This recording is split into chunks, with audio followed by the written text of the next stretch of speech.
国务院对外投资的新规定出台的背后，真正掩盖的其实是一个关乎中国经济生死的关键秘密。首先呢，我们来看这两组数据。中国的广义货币供应量 M2 大约为139万亿人民币，当时对应的外汇储备呢是4万亿美元。2026年的今天，中国的 M2 已经高达353万亿，达到了历史新高，但外汇储备却下降到了3.4万亿美元。这说明中国企业和个人想要把手里人民币换成美元的难度越来越大。如果按2015年的139万亿的 M2 对应4万亿美元，也就是不到35块钱人民币可以换到1块美元，那么今天则需要104块人民币才能够换到1块美元。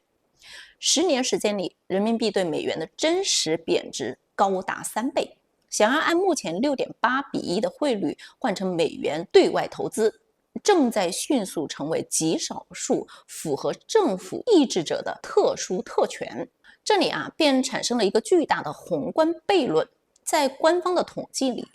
中国的国际贸易顺差一年比一年高，甚至在近2年连续创造了近万亿美元的人类外贸史天量纪录。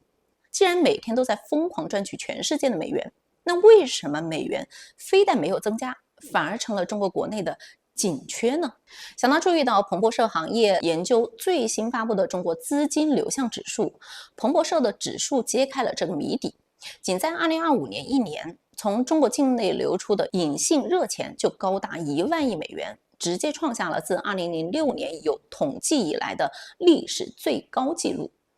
天量的商品贸易顺差在前方拼命书写，而国内由于资产回报率破灭、降薪和极致内卷引发的民间和资本避险本能，则在通过虚增进口贸易、灰色渠道跨国炒股、大额保单、海外信托等毛细血管疯狂抽血。